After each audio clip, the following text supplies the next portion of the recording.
सावित्रीबाई फुले शिक्षण प्रसारक मंडळ संचलित रेणुका हायस्कूल सातारा परिसर औरंगाबाद। मी सहशिक्षक श्री हराळे M.V.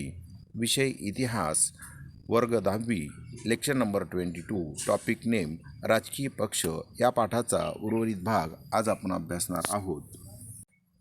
भारतातील काही प्रमुख राजकीय पक्षांची आपण ओळख करून घेऊ। त्यामध्ये सर्वप्रथम आहे राष्ट्रीय पक्ष। राष्ट्रीय पक्षामध्ये आपण सर्वप्रथम 1 नंबरला भारतीय राष्ट्रीय काँग्रेस पाहणार आहोत। 1885 साली भारतीय राष्ट्रीय काँग्रेसची स्थापना झाली। भारताला स्वातंत्र्य मिळण्याच्या अगोदर देखील 1885 साली या भारतीय राष्ट्रीय काँग्रेसची स्थापना झालेली होती। अत्यंत जुना पक्ष हा आहे। स्थापनेच्या वेळी काँग्रेस ही सर्वसमावेशक स्वरूपाची राष्ट्रीय स्वातंत्र्यासाठी प्रयत्न करणारी चळवळ होती। त्यामुळे त्यात विविध विचारसरणीचे गट एकत्र आले होते आणि या भारतीय राष्ट्रीय काँग्रेसमध्ये विविध विचारसरणीचे गट एकत्र आलेले होते। स्वातंत्र्योत्तर काळात काँग्रेस एक सर्वात प्रभावी पक्ष म्हणून आकारास आला। धर्मनिरपेक्षता, सर्वांगीण विकास ही धर्मनिरपेक्षता म्हणजे सर्व धर्मसमभाव आणि सर्वांगीण विकास, सर्व लोकांचा विकास, दुर्बल घटकांसाठी आणि अल्पसंख्याक वर्गांसाठी समान हक्क, व्यापक समाज कल्याण या पक्षाचे सुरुवातीपासूनचे धोरण आहे। त्यानुसार या पक्षाने अनेक कार्यक्रमही राबवले आणि अशा प्रकारे भारतीय राष्ट्रीय काँग्रेसने लोकांसाठी अनेक चांगल्या प्रकारचे कार्यक्रम देखील राबवलेले आहे। लोकशाही, समाजवाद, आंतरराष्ट्रीय शांतता की पूर्ण जगामध्ये शांतता पाहिजे व सामाजिक समता यावर या पक्षाचा विश्वास आहे। नंबर 2 दुसरा पक्ष पाहणार आहोत, भारतीय कम्युनिस्ट पक्ष। मार्क्सवादी विचारसरणीवर आधारलेला हा पक्ष, मार्क्सवादी म्हणजे भारतीय कम्युनिस्ट पक्ष जो आहे हा जास्त करून पश्चिम बंगालमध्ये आहे। तर मार्क्सवादी विचारसरणीवर आधारलेल्या या पक्षाची स्थापना 1925 साली झाली। म्हणजे भारताला स्वातंत्र्य मिळण्याच्या अगोदर हा भारतीय कम्युनिस्ट पक्ष भारतात अस्तित्वात आहे। भारतातला हा एक जुना पक्ष आहे। मजूर म्हणजे जे काही कष्टकरी वर्ग आहेत, मजूर, कष्टकरी वर्ग व कामगारांच्या हितांसाठी हा पक्ष कार्य करतो आणि जे काही कामगार आहेत त्यांचं जास्तीत जास्त हित झालं पाहिजे, फायदा झाला पाहिजे यासाठी हा पक्ष नेहमी कार्य करत असतो। या पक्षाचा भांडवलशाहीला विरोध आहे आणि भारतीय कम्युनिस्ट पक्षाचा भांडवलशाहीला विरोध आहे। 1962च्या सुमारास चीन व सोव्हिएत युनियन 1962च्या सुमारास चीन व सोव्हिएत युनियन या दोन्ही साम्यवादी देशांपैकी कोणाचे नेतृत्व स्वीकारायचे? चीन आणि सोव्हिएत युनियन हे दोन्ही साम्यवादी देश होते आणि यापैकी कोणाचं नेतृत्व स्वीकारायचे यावरून या पक्षातील नेत्यामध्ये वैचारिक मतभिन्नता निर्माण झाली व भारतीय कम्युनिस्ट पक्षात फूट पडली आणि अशा प्रकारे या भारतीय कम्युनिस्ट पक्षामध्ये फूट पडली व त्यातून भारतीय कम्युनिस्ट पक्ष मार्क्सवादी हा पक्ष स्थापन झाला। पुढचा तिसरा पक्ष आहे भारतीय जनता पक्ष। सध्या हा भारतीय जनता पक्ष 2020 सालीमध्ये केंद्रामध्ये या पक्षाचं सरकार आहे। भारतीय जनता पक्ष हा राष्ट्रीय स्तरावरील एक महत्त्वाचा पक्ष आहे। भारतीय जनसंघ हा पक्ष 1951 मध्ये स्थापन झाला आणि अशा प्रकारे भारतीय जनसंघ पक्ष हा 1951 मध्ये स्थापन झाला।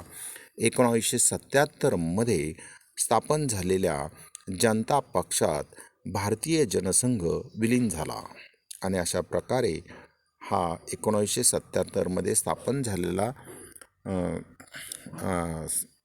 झालेल्या जनता पक्षात भारतीय जनसंघ विलीन झाला, परंतु जनता पक्षाचे हे स्वरूप फार काळ टिकले नाही.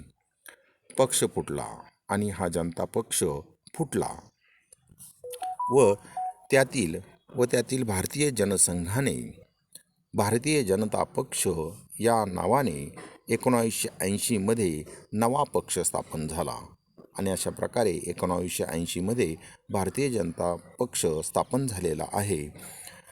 प्राचीन भारतीय संस्कृती की आपल्या भारताची संस्कृती अत्यंत प्राचीन आहे, जुनी आहे. परंपरा यांचे जतन केले पाहिजे अशी या पक्षाची भूमिका आहे. आर्थिक सुधारणावर या पक्षाचा भर आहे. नंबर 4, भारतीय कम्युनिस्ट पक्ष मार्क्सवादी. समाजवाद, धर्मनिरपेक्षता आणि लोकशाही यांचा हा पक्ष पुरस्कार करतो. साम्राज्यवादास या पक्षाचा विरोध आहे आणि साम्राज्यवादास भारतीय कम्युनिस्ट पक्ष मार्क्सवादी यांचा विरोध आहे. कामगार, शेतकरी, जे काही कामगार आहेत की दिवसभर कष्ट करणारे कामगार, शेतकरी, शेतमजूर यांच्या हितसंबंधाची जपणूक करणे हे या पक्षाचे धोरण आहे.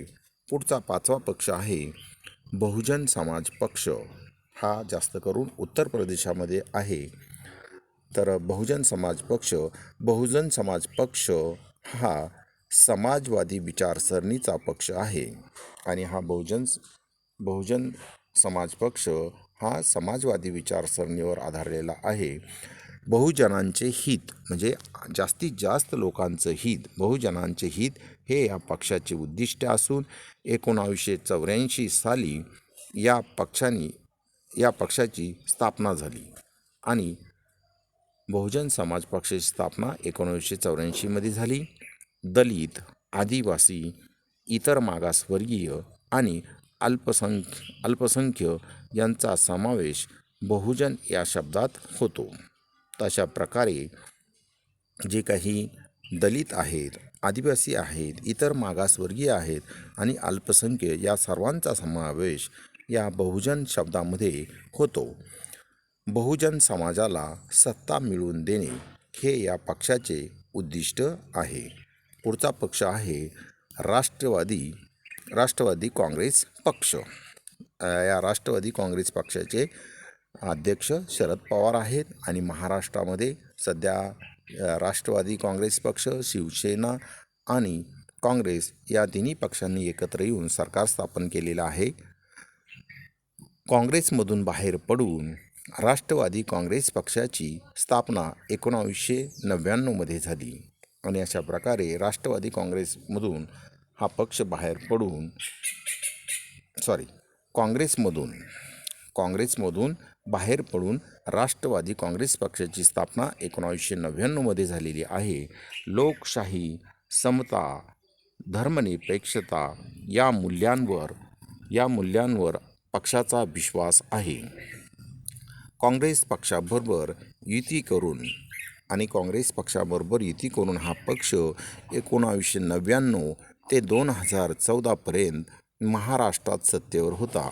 अत्यंत दीर्घ काळ म्हणजे यांची ही युती केलेली होती आणि यांचं सरकार महाराष्ट्रामध्ये होतं, काँग्रेस आणि राष्ट्रवादी काँग्रेसांचं.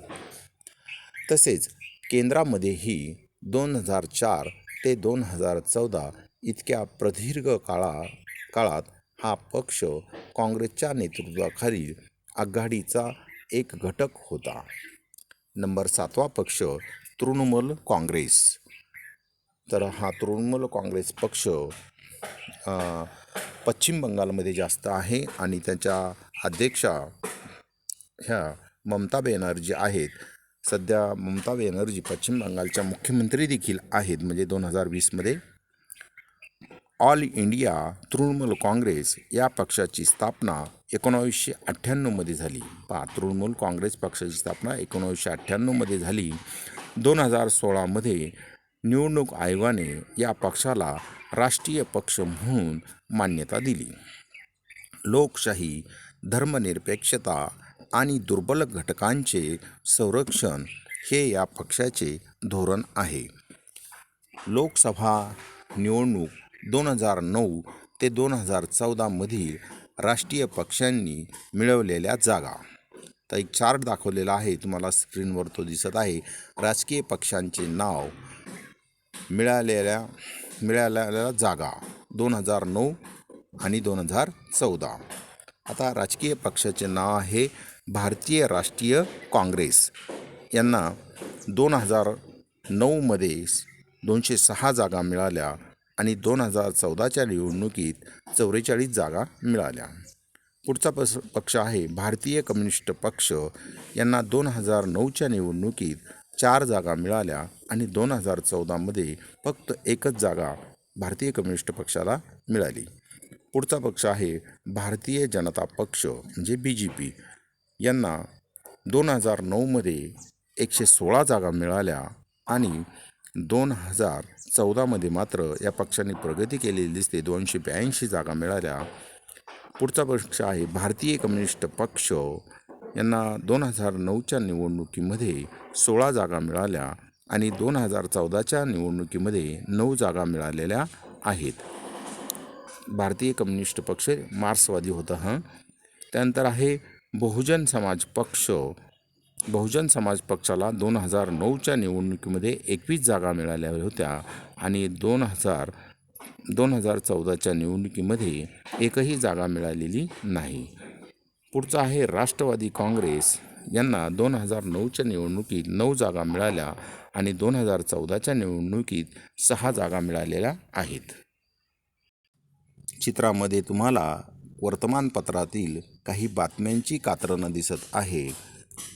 तामिळनाडूत सत्ता बदल, राजकीय दुकानदारीने दहशत, महाराष्ट्रात नव्या पक्षाची स्थापना, सत्ता सोडण्यासाठी मुहूर्त कशाला, कोणते खाते मिळणार, गृह की समाज कल्याण, पक्षांतरबंदी कायदा लोकशाहीस पोषक. त्यानंतर हरियाणात जनहित काँग्रेसने आपले लक्ष गाठले, शिरोमणी अकाली दलाला स्पष्ट बहुमत, PDP व भाजपाची युती. तर अशा प्रकारे या बातम्यांची कात्रणं तुम्हाला नेहमी वर्तमानपत्रात दिसत असतात. वर्तमानपत्रात तुम्ही अशा प्रकारच्या बातम्या वाचल्या असतील. यातून अर्थातच आपल्याला भारतीय संघराज्यातील विविध राज्यांमध्ये असणाऱ्या पक्षांबाबत माहिती समजते.